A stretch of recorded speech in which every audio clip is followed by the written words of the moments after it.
by Rajaji Films.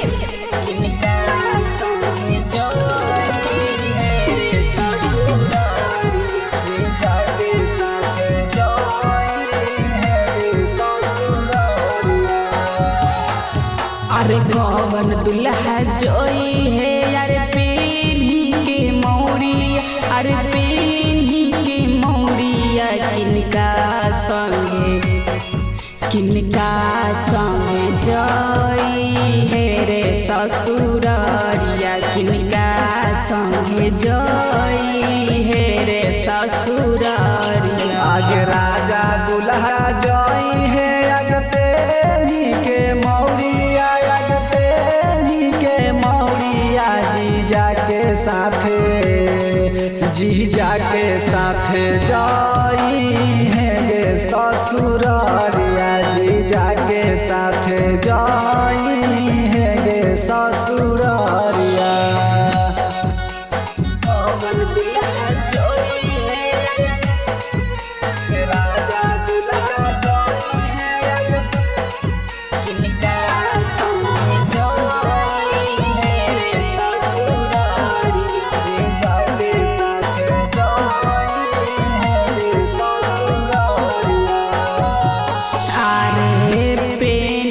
मौरिया करती कवन अनुरोध, कवन जीजा लेके जैथिन दुल्हा के गोद।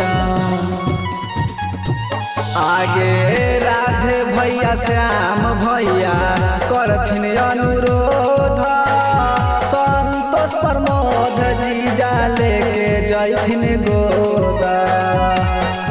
अरे कवन पापा करी है अरे समधी से मिलन माया, अरे समधी से मिलन मा किनकर सुनर लगी है रे आंगनमा, किनकर सुनर लगी है रे आंगनमा। आगे राजा दुल्हा के पापा करथिन समधी से मिलानामा, आगे समधी से मिलानामा। दुल्हन के सुंदर लगतई गे अंगनामा, दुल्हन के सुंदर लगतई गे अंगनामा।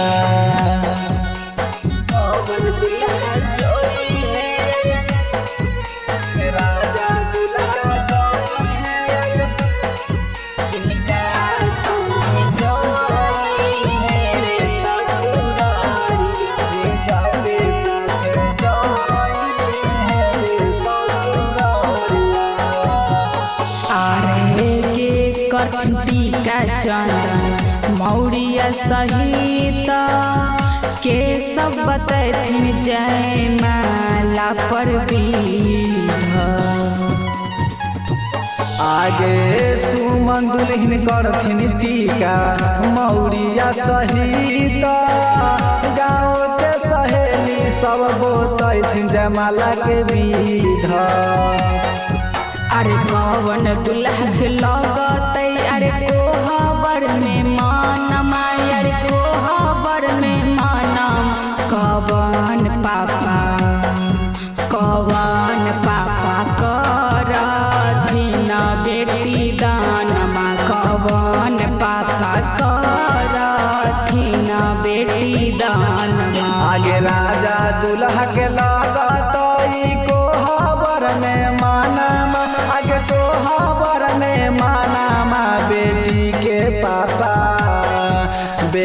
के पापा करथिन धिया दानमा, बेटी के पापा करथिन धिया दानमा।